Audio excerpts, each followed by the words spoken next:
દિનશોજી તમારી પાસેથી એ પણ સમજવું છે કે જો 2025ની અંદર ખાસ કરીને અત્યારે ઘણી બધી ઇવેન્ટો આપણી સામે લાઇનઅપ થયેલી છે.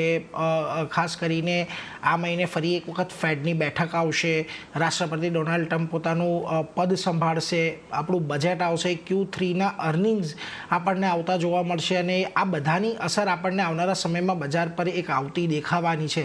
તમને લાગે છે આ બધા પડકારો બજારમાં ખાસ કરીને થોડી ઘણી અસર છોડશે કે પછી તમારા મત મુજબ થોડી વધારે અસર છોડી શકે છે?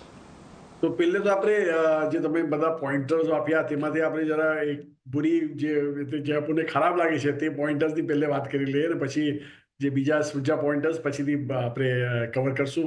તો ખરાબ પોઈન્ટર્સમાં તો આ જ છે કે આપણું રિઝલ્ટ જે છે આ વર્ષનું, આ જે ક્વાર્ટરનું, ડિસેમ્બર ક્વાર્ટરનું, પહેલે આપણે આ હોપ લગાડેલા કે તે રિઝલ્ટ થોડા સારા આવશે, પણ તે નથી લાગતું. આપણને લાગે છે કે આ વર્ષ બી, આ ક્વાર્ટર બી, સોરી ડિસેમ્બર ક્વાર્ટર બી સપ્ટેમ્બર જેવો જ રહેશે. ખાસી તમને અર્નિંગ્સ કટશો દેખાશે જેમ જેમ અર્નિંગ્સ ગ્રોથ અનાઉન્સમેન્ટ આવશે તેમાં. ઓબ્વિયસલી પોકેટ્સમાં ડિસઅપોઇન્ટમેન્ટ રહેશે ને સર્ટન પોકેટ્સમાં એક પોઝિટિવિટી બી દેખાશે તમને. તો તેમ છે, મિક્સ બેગ રહેશે, પણ તે મોરલેસ નેગેટિવ રહેશે, તે આપણને તેવું લાગે છે.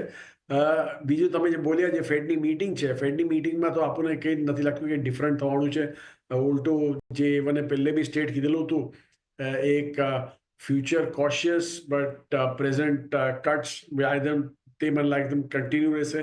પણ તે અહીંયા બી એવન જરા થબી જશે. ત્રીજી જે આપણે પોઈન્ટની વાત કીધી, એક જે રાષ્ટ્રપતિ આપણા યુએસના ટેક ઓવર કરવા છે, ડોનાલ્ડ ટ્રમ્પના એવનની પોલિસીઓ ઇમિડિયેટલી તો નહીં ખબર પડશે આપણને. ટેરિફ તે બધી આઈ ડોન્ટ થિંક પહેલા દિવસે જેમાં લાવશે, તો તે જરા સંભાળવું છે આપણને. બીજું જે પોઝિટિવ એમને બોલેલું છે તે આ બોલેલું છે કે એકચ્યુઅલી જે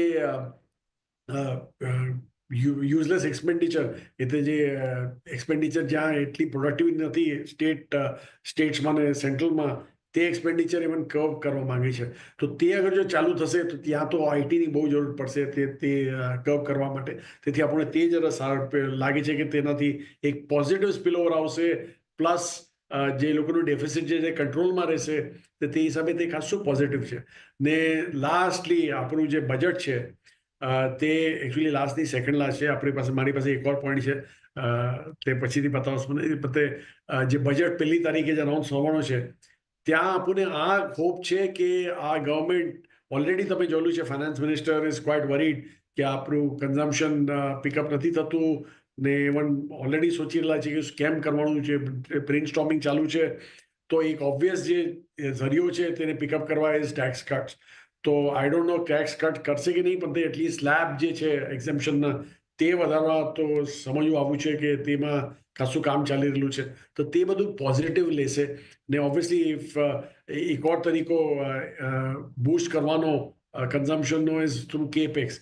તમે કેપેક્સ કરો, let the money flow into the system, let that money then rotate around. તો તે મને લાગે કેપેક્સ પુશ જારી રહેશે. તો તે બધું પોઝિટિવ છે.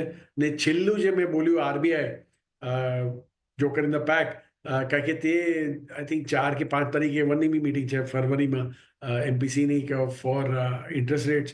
નવા ગવર્નર આવી ગયેલા છે હવે આરબીઆઈના, ને ઓલરેડી જે ચેન્જીસ હોય એમાં લાવેલા છે, ખાસા પ્રો બેંક ચેન્જીસ છે.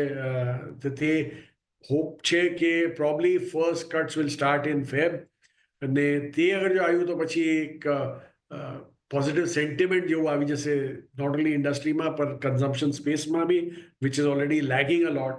તો તે થયું તો પછી આપણને એવું લાગે છે કે માર્ચ ક્વાર્ટરથી તમને એક ટ્રફ દેખાશે ને ત્યાંથી એક પિકઅપ આવશે.